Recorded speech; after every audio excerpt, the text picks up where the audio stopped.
contest is scheduled for one fall.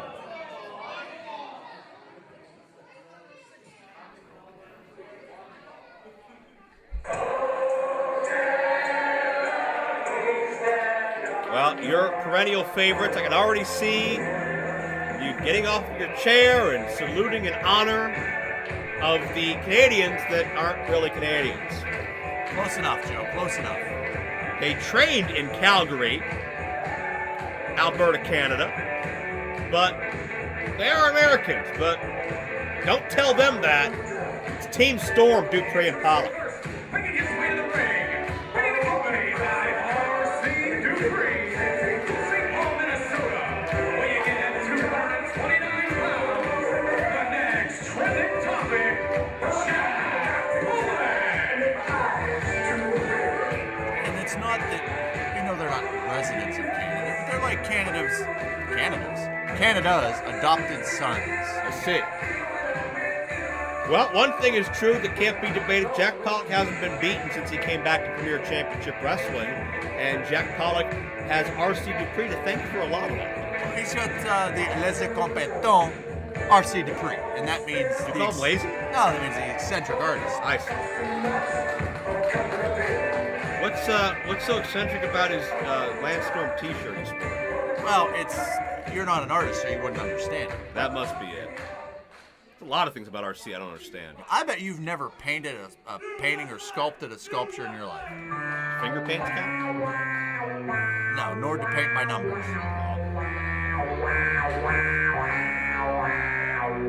This is a special artist of another kind on his way to the ring.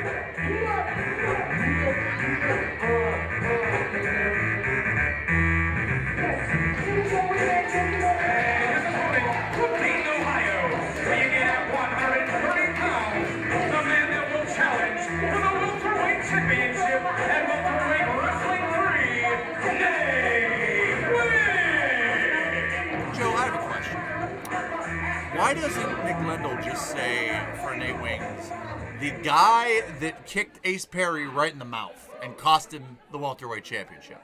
Well, because I think Nate Wings might attempt to hurt Lendl like Nate Wings did Dylan Bostic in our last month's event, November Pain. That's a very sensitive issue. Wings and Perry, one-time friends, are not on speaking terms from what I understand. Wings tried to help Perry when Atticus Cogar came down to double-team Perry with Gorey in that welterweight 2 main event. Gorey and Cogar moved. Wings hit Perry. It was all over from there. And Pollock, who's about 6'3" or 4, mocking the size discrepancy between him and 130-pound Nate Wings. About 90 pounds, and God, what about a foot in height between these two? Absolutely. And Wings ain't scared. Certainly Nate Wings isn't one that's going to back down. Oh, Dupree! Dupree just tripped up Wings. Nope. Well, what the hell happened then? Well, I believe Nate Wings had a shoe untied, and R.C. Dupree is also an expert tire of shoes. So he tied his shoe in that half a second. Absolutely. All You'd right. be surprised. No Velcro either. Well, what an artist. Look at Wings! That was uncalled for. What did he do? What did R.C. Dupree do? There's some reciprocity for you. Now Sure. Jack Pollock. Isn't that a province in Canada? Look at Nate Wings hitting you from all sides. Look at this! I love it. Got the takeover. How do you prepare for that? Nate Wings is a crazy person. Look at this. Sheesh. Hey, you could be a foot taller than Wings. Wings will literally crawl up your body to take you down. Like one of them spider monkeys. Series that kicks Pollock has no idea what's happening right now. Well, Pollock needs a Canadian timeout. What does that mean? Well, the Canadian rulebook states that you get as long as you'd like. Oh, I thought that was maybe timeout was worthless after the exchange rate. Here comes Wings, Topic and Hilo. See, you speak Spanish too. Nate Wings to the floor. Or French or... Now maybe you could take the time and learn Mandarin, as Wings is mocking the Canadian national anthem. Isn't that the referee's last name? Something like that. I'll tell you what, do you think Nate Wings would pull this big upset? Keep in mind, it was back in September, War of Attrition, our tag title tournament. Wings and Aaron Williams against Pollock and R.C. Dupree. Ended in chaos, weapons everywhere. Nunchucks and chairs, and it was chaos. And this singles matchup is stemming off of those issues still. Well, it's important to focus on the present, Joe. Well, yeah, we are focusing on the present. I'm just explaining how we got here. Telling a story. Well, yeah, but you need to focus on the W for Jack Pollock. That's what you need to focus on. Well, he didn't win or lose yet, so I can't do that. Well, if He didn't win or lose in the previous match, which was double DQ. if I'm going to put my money down, my money is on JP. You got short arms and deep pockets. That's not happening. Thank you. Wait a minute. That wasn't a compliment, was it? Nate Wings in a bad way now, thanks in part to a distraction and diversion of R.C. Dupree. But Pollock doesn't need much of an opening to capitalize, does he? Absolutely not. Pollock will take any advantage where he can get it, even if it's from his motivational support and friend and Team Storm compadre, R.C. Dupree. Pollock just needs a small window, and he'll take that advantage, and he won't give it back, as we see right now. And Wings, man, is violently flung around this wrestling ring. And Pollock, man, he might break Nate Wings in half. He could break him in half, and Dupree could sculpt a new set of legs for him. You think Nate Wings has any... Oh, hard impact on that side, you're saying. Can I ask if you thought Nate Wings had any thoughts as Pollock goes for the cover for 2? Thoughts on the gory Sonny Vice welterweight title match earlier? Keep in mind, Nate Wings will challenge whomever the welterweight champion is on welterweight 3 in 2018 on pay-per-view. I think his thoughts right now are ouch and I hurt. But as far as thoughts on Sonny Vice and Gory, obviously that's got to be Nate Wings' focus, but he needs all the momentum he can going in against whoever's the welterweight champion at that point. So he can't sleep on Jack Pollock, can't sleep on anybody here in Premier. And Wings a sunset flip. We got 2. Goodbye. Oh my gosh. And that's, again, that size advantage. Pollock did. And R.C. Dupree taking liberties. Nothing artistic about that. Well, you didn't argue when Santa was trying to help Sonny Vice in the ring earlier. And that's what R.C. Dupree did, the same thing. That is a completely different situation, and that went south too. It's like the French say, what's good for the goose is good for le gander. Oh my God. Well, take a leg gander at Jack Pollock now, who is in firm control of Nate Wings. Wings is all about momentum. He wants to have a spotless record leading into welterweight 3. Why wouldn't you? It's the biggest match of your life.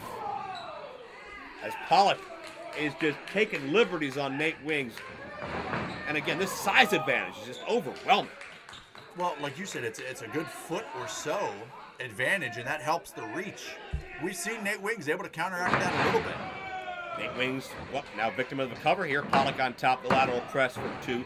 Nate Wings is the littlest welterweight. He's 5'3" or 4". He's about 130 pounds after our last weigh-in. And that has never stopped him. That's never deterred him at all. He has not backed down from anybody, least of all Jack Pollock. But right now, Pollock with a firm advantage. Well, the littlest welterweight might make for a good coloring book or a good kid's story, but it's not going to make for a win against Jack Pollock. Yeah, by the way, free marketing idea. I want 10% of the sales from that. Yeah, we'll get back to you on that one. Nate Wings with a jawbreaker. And Pollock in a bad way. That's where Nate Wings has an advantage. Pollock may have the reach advantage, but oh, geez. Oh, Pollock got spiked. Spiked. Oh, near fall. Spiked. We got it, Joe.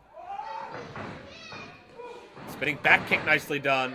The kid's using, to use a cliche, he may not be the biggest dog in the fight, but he's got the heart of the dog in the fight. And shot to the jaw by Nate Wings. What the hell are you talking about? Near fall, man. Nate Wings hitting you from all sides, all directions. I don't think Pollock has recovered from being planted like that in that Hurricane Rana takeover. I think that was a Bruce Lee quote that Lee Moriarty told me about one time. Oh, don't even get me started on that.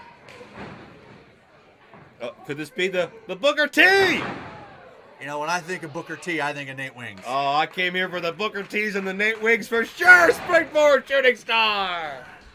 Nate Wings gonna do it? No. Well, I'm here for the Jack Pollocks. And the R.C. Duprees? Yes. All right. Well, we'll see if Team Storm can help you out there. And not the Joe Ramalama Ding Dong referee or whatever his name is. Why do these officials confuse you? Why does this one official confuse you? They all look alike to me. Oh, Pollock plants Wings with a spine buster. With ease. Could have him drive with the legs for 2. No, that was... How about the win that Nate Wings got a month ago over Dylan Bostic? Bostic's been complaining for 6 months how he's earned a title shot, but he faced the true #1 contender, and he came up short. What do you think's going through the mind of Bostic? Bostic has not been happy on Twitter. I know Ray Lynn has been upset as well. I heard she had a recording session that she was unable to show up for because she needed to console Dylan Bostic. Oh, darn. You don't like her singing, do you? To say the least. Pollock has Wings on the top turnbuckle. Well, Pollock tended to be playing a tune right now with Nate. Well, he was going to play a tune with Nate Wings. Could this do it? Hard shot at Pollock falls. Nate Wings was in harm's way, but found a way to counteract. But Nate Wings has a long way to go. Well, More shoe tying. Dupree might have a long way to go. More shoe tying. Get out of here. Wings across. Oh, God, he got caught. Can you believe that strength? Goodbye, Nate Wings. Uh-oh. Wings counters. Oh, Pollock into RC. And it's Wings. Wings beats Pollock. Here is your winner, Nate Wings. Wings beats Pollock. Now, how was that fair? Dupree was on the apron, and then Wings did, and that was unfair. Nate Wings keeps his winning ways going. #1 contender for the welterweight title. Just shocked Jack Pollock. Team Storm their first loss. Well, let me tell you, RC Dupree not going to be happy about this at all, Drew. Not happy.